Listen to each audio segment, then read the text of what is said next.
श्रीराम समर्थ. भगवंताचे स्मरण ही सद्बुद्धी. परमेश्वर सर्व ठिकाणी भरलेला आहे, सर्व विश्व व्यापून आहे.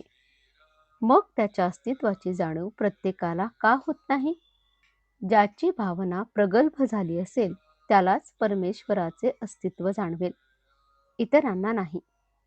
म्हणून तशी भावना असणे जरूर आहे आणि ती उत्पन्न होण्यासाठी परमेश्वराच्या स्मरणाची आवश्यकता आहे.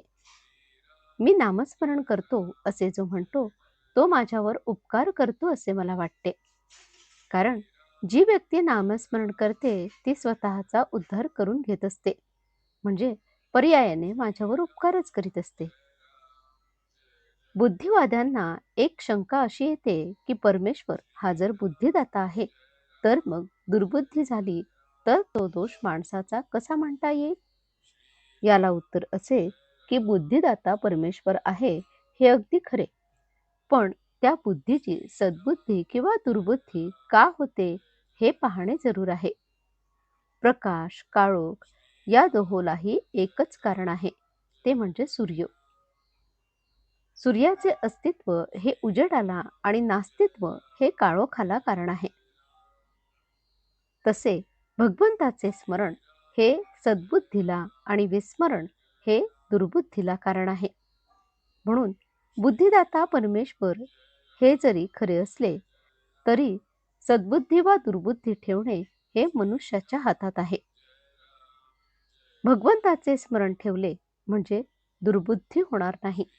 म्हणून नेहमी भगवंताच्या स्मरणात राहावे आणि याला उपाय म्हणजे नामस्मरण.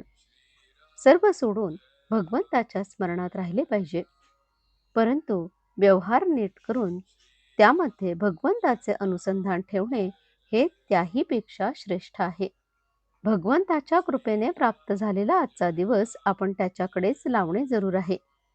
भगवंताचे अनुसंधान ठेवले म्हणजे दिवस त्याच्याकडे लागतो. अशा रीतीने आजचा दिवस भगवंताच्या अनुसंधानात घालवला तर आपल्याला नित्य दिवाळीच आहे. अनुसंधानात स्त्री पुरुष श्रीमंत गरीब हे भेद नाहीत. इतर साधनांनी जे साधायचे ते नुसत्या अनुसंधानाने साधते, हाच या युगाचा महिमा आहे.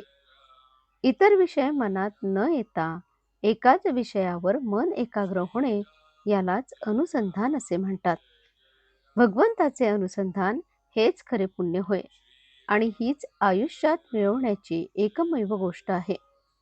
एक भगवंताचे अनुसंधान ठेवा म्हणजे इतर सर्व गुण आपोआप चालत येतील.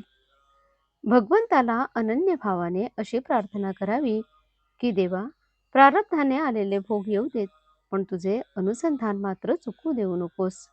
आजचे बोधवचन: नाम व अनुसंधान 24 तास चालायला पाहिजे. तिथे दुसरी एखादी गोष्ट वेळेवर न झाली तरी त्याचा आग्रह नसावा. जानकी जीवन स्मरण. जय जय राम. श्रीराम समर्थ.